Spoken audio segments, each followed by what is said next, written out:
ओ शहरे मोहब्बत जगह मुस्तफा है, वही घर बनाने को दिल चाहता है। ओ शहरे मोहब्बत जगह मुस्तफा है, वही घर बनाने को दिल चाहता है।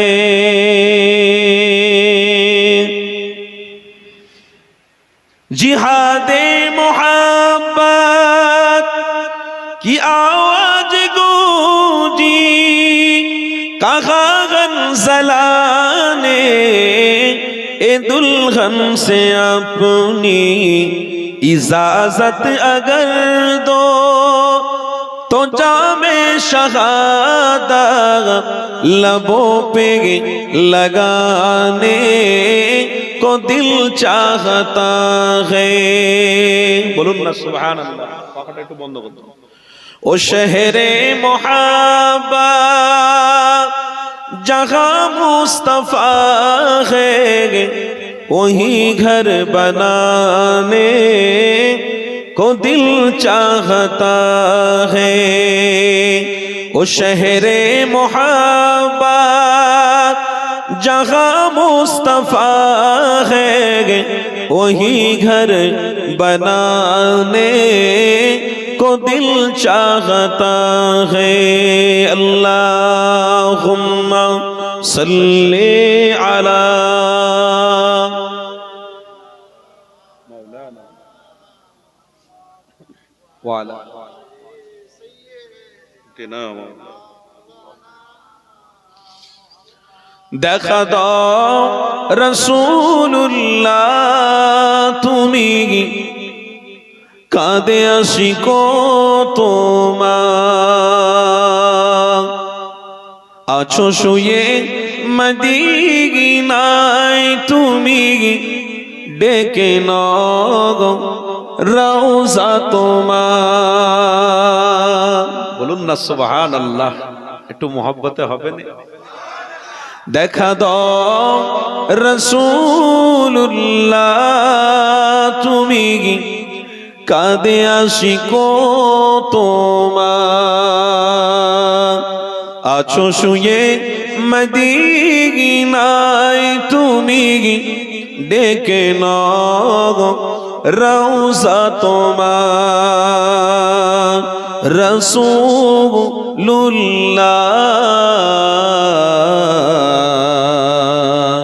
কি হবে উপায় আমার, রাসূলুল্লাহ কি হবে উপায় আমার।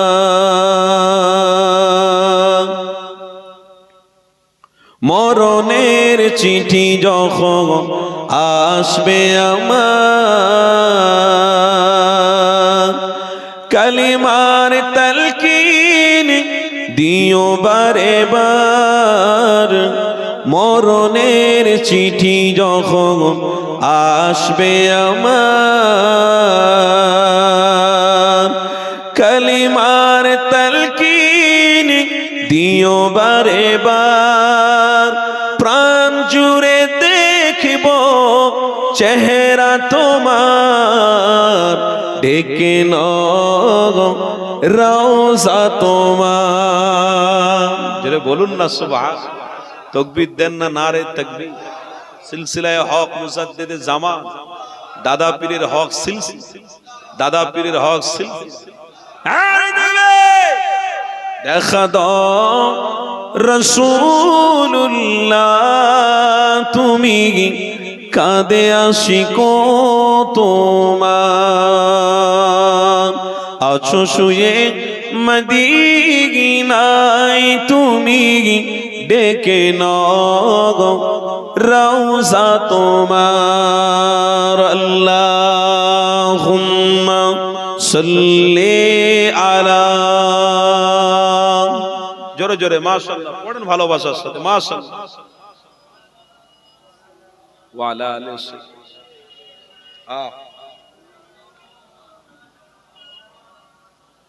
তোমার দেশে যায় কত আশিকান, এ অধম পড়ে আছি বাংলাওয়াতান। যেতে পারলাম না আমি দেশেতে তোমার, ডেকে নাও রওজা তোমার। জোরে হবে না? ডেকে নাও রওজা তোমার। তোমার দেশে যায় কত আশিকান, এ অধম পড়ে আসি বাংলাওয়াতান।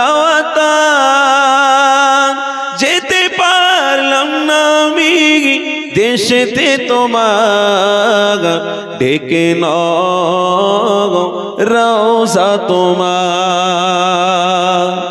রাসূলুল্লাহ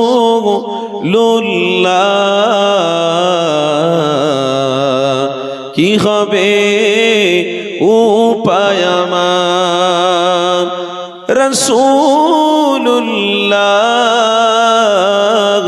কি হবে উপায় আমার। আল্লাহুম্মা সাল্লি আলা মাস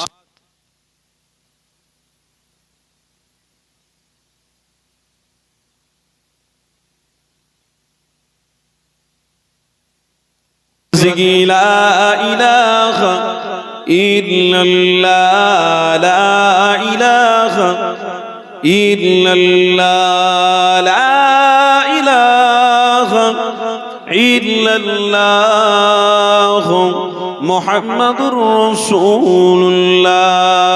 হাসবি রাব্বি জাল্লাল্লাহ في قلبي غير الله، نور محمد صلى الله لا إله إلا الله، لا إله إلا الله، لا إله। পড়েন সকলে, পড়েন সকলে, পড়েন মাশাআল্লাহ।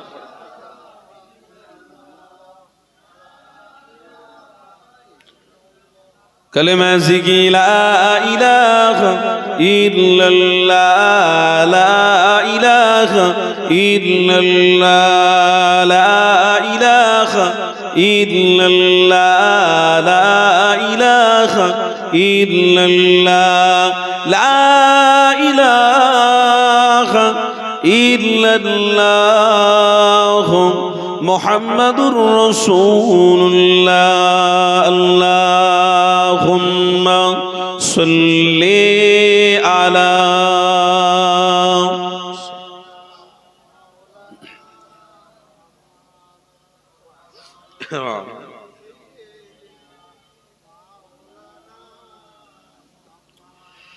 وقال الله تعالى في كلام المجيد والفرقان الحميد،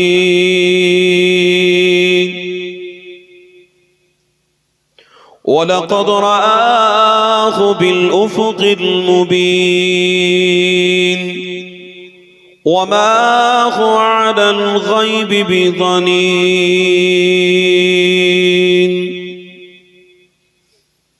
وقال النبي صلى الله عليه وسلم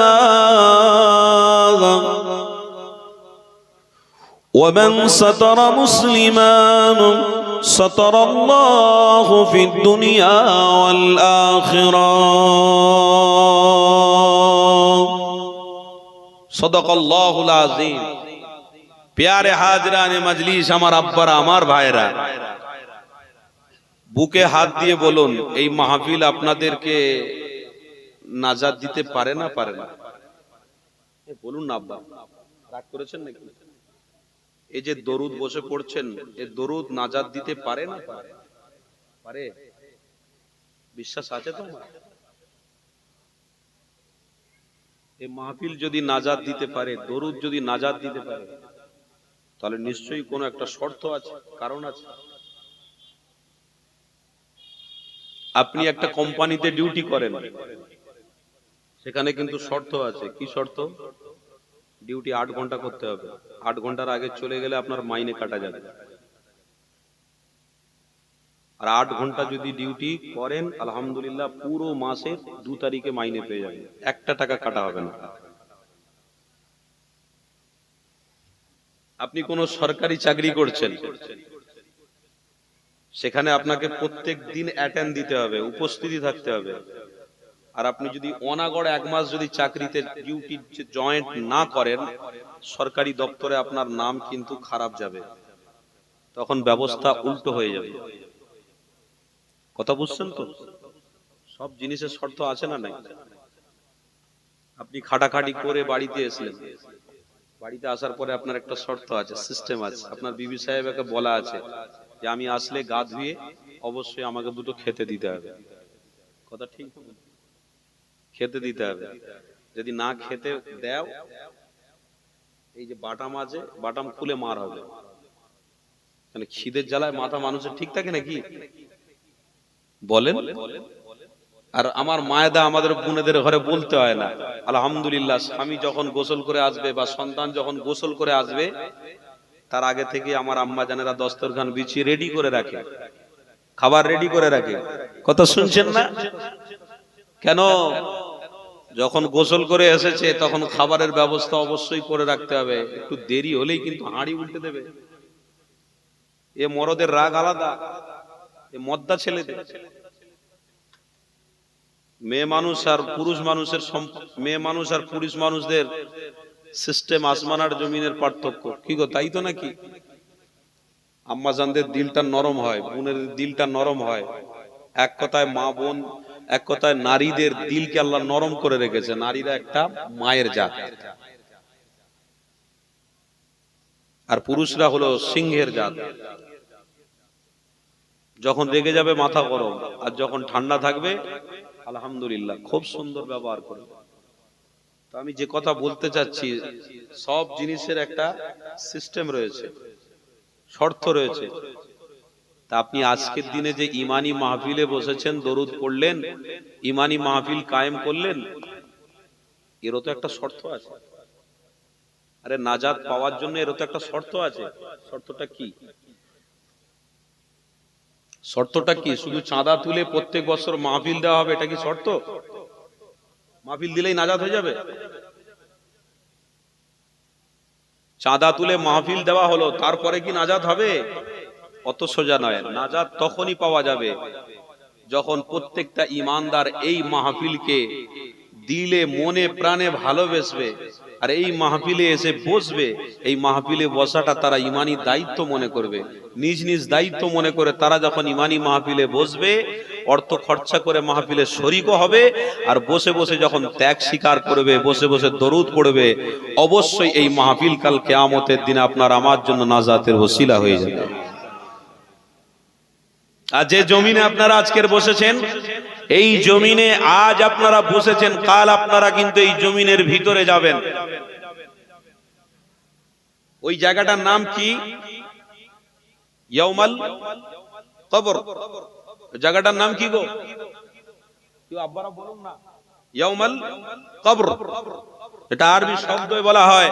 ওই ইয়াউমাল কবরে যখন আপনাকে দাফন করা হবে, তখন কিন্তু আপনার সঙ্গী না গ্রামের কোনো শক্তিশালী থাকবে, না গ্রামের কোনো অর্থশালী থাকবে, না গ্রামের কোনো ক্ষমতাশালী থাকবে। ওখানে কিন্তু আপনাকে একাকেই থাকতে হবে।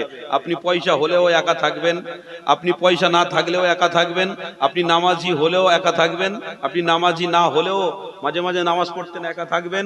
ওখানে আপনার সাথী না আপনার বিবি হবে, না আপনার ছেলে হবে, না আপনার বাপ হবে, না আপনার মা হবে। পৃথিবীর জমিন থেকে আপনি যখন চলে যাবেন, একাকী যাবেন।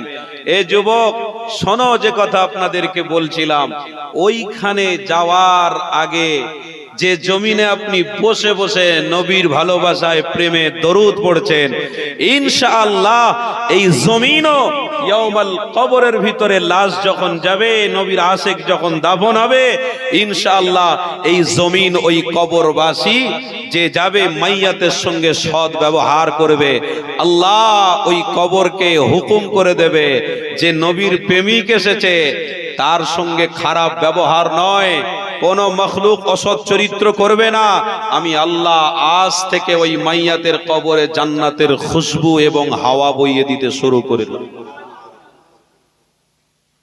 অত সোজা নয় বাপ, ছুঁচো মেরে হাত বন্ধ হবে। একটা ছুঁচো যখন যাচ্ছে রাস্তা দিয়ে, আপনি ওকে মারবেন, দেখবেন খুব গন্ধ বেরোবে, দুর্গন্ধ একটা ছুঁচো ছুঁচো। আপনার হাতে যদি লেগে যায় না কোনো প্রকার, আপনার হাতও গন্ধ।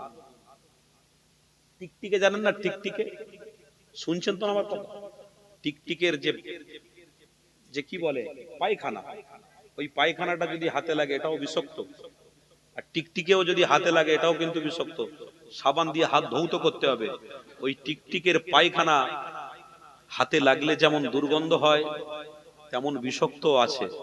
তো সেই জন্য ওই দুর্গন্ধময় ঈমান কোনোদিন আপনাকে জান্নাতে নিয়ে যেতে পারবে না।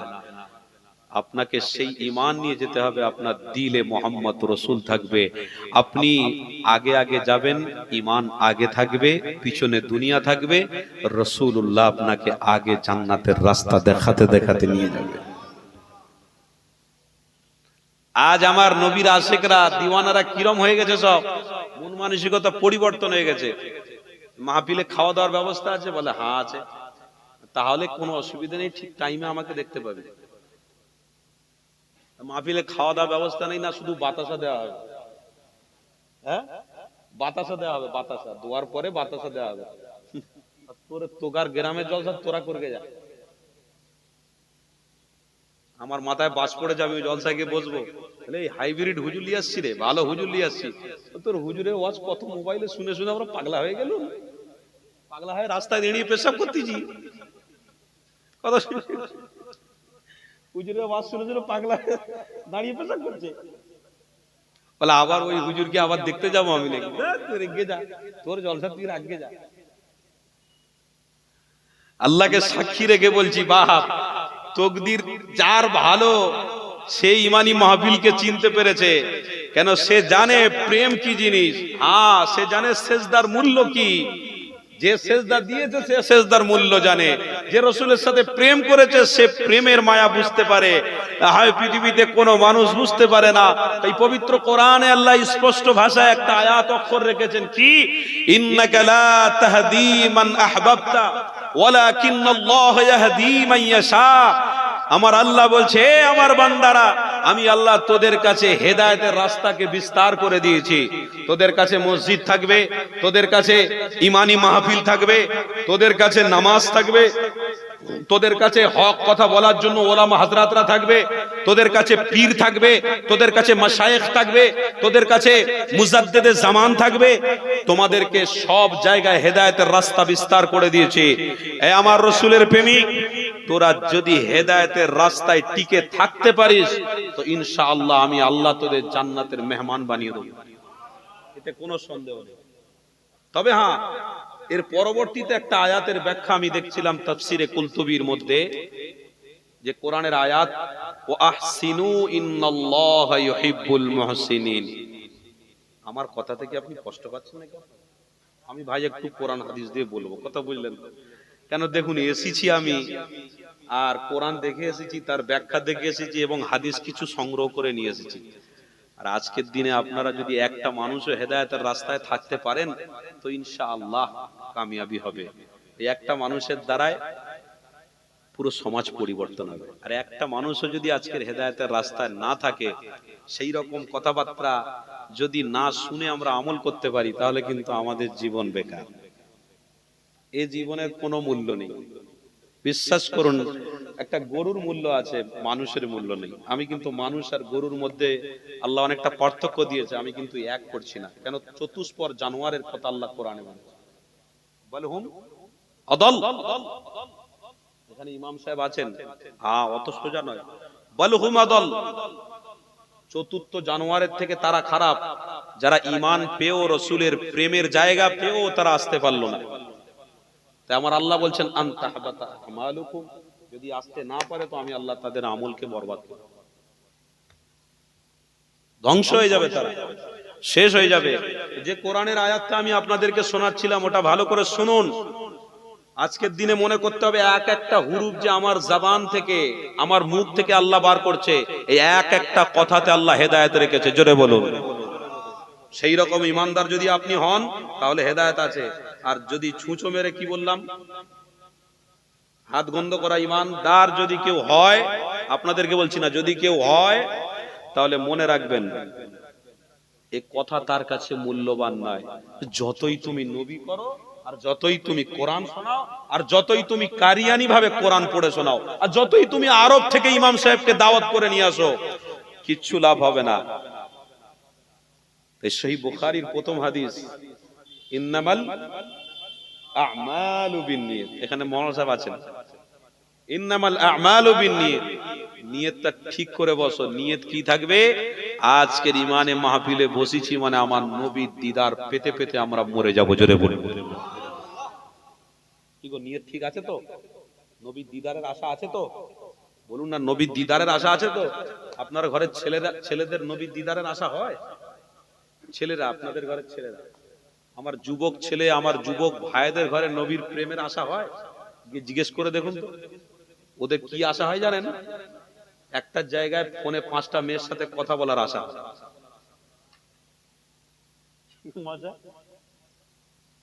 একটা মেয়ে ছাড়া 5টা মেয়ে যদি ফোনে কথা বলে, ওই আশাটা ওদের বেশি হয়। আরো যদি 5টা বাড়ে খুব ভালো হয়। নবীর দিদার পাওয়ার আশা কারণ নেই। বিশ্বাস করুন, খোদার কসম করে বলে যাচ্ছি, যদি নবীর দিদার পাওয়ার আশা থাকতো, কেন, মৃত্যু তো অবশ্যই হবে, আর মৃত্যুর সময় যদি নবীর দিদার চোখে নেওয়ার যদি আশা থাকতো, তাহলে আজকের নবিয়ানা মাহফিলটা ভর্তি হয়ে যেত। কথা ঠিক না? কথা ঠিক না ভুল বলুন? জায়গা দেওয়া যেত না। এখান থেকেই বোঝা যাচ্ছে প্রেম বহু বচন, প্রেম অনেক প্রকারের হয়েছে, আসল প্রেম আমাদের কাছে নেই। এই কথা বললেই মাইকে অনেকজন শুনছেন বলে মৌলী সাহেব উঠেই শুরু করে দিল। আরে ভাই, শুরু আমি করিনি, শুরু আল্লাহ আদম দিয়েই করে দিয়েছে। কথা শুনছেন না? আদম নবী দিয়েই শুরু করে দিয়েছে। কেন, আদম হকের পথে ছিলেন বলে আলহামদুলিল্লাহ আদমের উপরে অত্যাচার হয়েছে, অন্যায় হয়েছে। আমার রসুল থেকে, আদম থেকে নিয়ে আমার রসুল পর্যন্ত হকের পথে ছিলেন বলে তেনাদেরকে অত্যাচার করা হয়েছে, অন্যায় করা হয়েছে। তবুও কিন্তু উম্মতে মুহাম্মাদীদেরকে ইহদিনাস সিরাতাল মুস্তাকিমের পথ দেখিয়ে গেছে। তাই আমার রসুলের প্রেমিকদেরকে বলবো, এ রসুলের দিওয়ানারা, আমার রসুলের দিদারের আশা যদি আপনার থাকে, তাহলে যতই কষ্ট হোক, যতই ব্যথা আসুক, আর যতই যন্ত্রণা আসুক না কেন, আজকের এই মাহফিলে বসা আপনার জন্য ঈমানি দায়িত্ব হয়ে গেছে। এসে বসতে হবে, আপনার নৈতিক দায়িত্ব পড়ে গেছে। কেন? দায়িত্ব এটাই যে আমার মৃত্যু হবে, যদি নবীর দিদার আমার চোখে হয়ে যায় তো আমার জন্য জাহান্নামের আগুন হারাম হয়ে যাবে। আজ আমরা এমন একটা সমাজে বাস করছি যে সমাজের মধ্যে কোনো জিনিসের অসুবিধে নেই। বলুন, খাওয়ার অসুবিধা কারোর আছে? কথা বলেন না। খাওয়ার অসুবিধা আছে, ইনকামের অসুবিধা আছে, লেখাপড়ার অসুবিধা আছে, ঘর বাড়ির কোনো অসুবিধা আছে? আগেকার জামানার এখনকার জামানায় আসমান জমিনের পার্থক্য আছে। আগেকার মানুষরা কষ্ট করত, এখনকার মানুষ কষ্ট করে না, বাড়িতে বসে থাকে, টাকা ঢুকে যায়। কি গো, শুনছেন তো? বাড়িতে বসে থাকে, টাকা চলে আসে। বাড়িতে বসে বসে ফোনে বলে দিচ্ছে আমি একটা গাড়ি পছন্দ করেছি, ওই গাড়িটা আমার বাড়িতে দিয়ে যাবেন। আপনার বাড়িতে গাড়ি পৌঁছে দিয়ে যাচ্ছে। ফোনে বসে বসে আপনি একটা জিনিস অর্ডার করলেন, আপনার বাড়িতে পৌঁছে দিয়ে যাচ্ছে। তাহলে বলুন, সুখ আছে না না? বলুন, সুখ আছে না না? আল্লাহ সুখ দিয়েছে না দেয় না? আরে প্রত্যেক নবী আলাইহিমুস সালামদের সময় কষ্ট ছিল, তেনার উম্মতরা কষ্ট করেছে। আল্লাহকে সাক্ষী রেখে বলছি, নূর নবী, দয়ার নবী কষ্ট করেছে, তার জন্য আল্লাহ রসুলের উম্মতদেরকে সুখ আর শান্তি দিয়ে ভরে দিয়েছে। কেন? আমার রাসূল বলেছে, আল্লাহ আমি কষ্ট করছি কিন্তু আমার উম্মত যেন কষ্ট না পায়, আল্লাহ তাদের জিম্মেদার আপনাকে নিতে হবে, আল্লাহ তাদের সিকিউরিটি আপনাকে দিতে হবে। আমার আল্লাহ বললেন, হাবিব কোনো চিন্তা নেই, সিকিউরিটি আমি দিচ্ছি, তাদের সুখ আমি দিচ্ছি। তবে হাবিব একটা কথা শুনে রাখুন, আমি সব তাদেরকে দেব, অবশ্যই তারা যদি ইহদিনাস সিরাতাল মুস্তাকিমের প্ল্যাটফর্মে থাকে, তাহলে আমি আল্লাহ কিন্তু তাদের সঙ্গে সৎ ব্যবহার করব, না হয় আমি আল্লাহ কিন্তু সৎ ব্যবহার করব না। সুখ দেবো আপনার কথাতে, শান্তি দেবো আপনার কথাতে, কিন্তু মরণ হয়ে যাওয়ার পর থেকে আমি আল্লাহ ভাগ করতে শুরু করে দেব। যারা সুখ পেয়েছে, ঈমানের মজা পেয়েছে, তাদের জন্য কবরটা জান্নাতের বাগান করে দেব।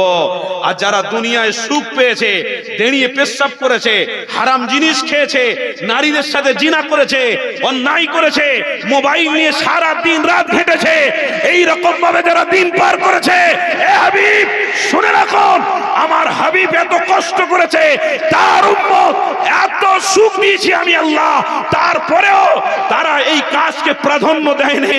আমার হাবিব চোখ দিয়ে পানি ফেলেছে, আমার হাবিব রক্ত ঝরিয়েছে, আমার হাবিবের মাথার রক্ত পড়ে কদম মোবারক ভিজে গেছে। হাবিব শুনে রাখুন, যারা ইসলামের দুশমন হবে, যারা সুখ শান্তি পাওয়ার পরেও মুহাম্মদ রাসূলকে চিনবে না, কবরে তাদের লাশ যাবে, আর কবর থেকেই জাহান্নামের আগুন শুরু করে দেব আমি আল্লাহ। কবর থেকেই ব্যবস্থা করে দেব। কেন? আমরা প্রত্যেকেই জানি, তুলিজুল লাইলা ফিন নাহারি ওয়া তুলিজুন নাহারা ফিল লাইল ওয়া তুখরিজুল হাইয়্যা মিনাল মাইয়িতি ওয়া তুখরিজুল মাইয়িতা মিনাল হাইয়্যি ওয়া তারযুকু মান তাশাউ বিগাইরি হিসাব। আল্লাহ মরা মানুষকে আবার জীবিত করতে পারে, জীবিত মানুষকে আবার মারতেও পারে। জোরে বলবেন না? আর একটু জোরে বলবেন না? তাহলে ক্ষমতা আপনার আছে? বলুন না গো, ক্ষমতা আপনার আছে? কিসের ক্ষমতা আপনার? মৃত্যু সাহিত হয়ে গেছে, সজ্জিত হয়ে গেছে, ওই মানুষকে আল্লাহ চাইলে আবার বেঁচে দিতে পারে না? পারে না? অসুস্থ মানুষ সারা ডাক্তার জড়ো করে রেখেছে, আল্লাহ ইচ্ছা করেছে ওই অসুস্থ মানুষকে আমি নিয়ে এলো,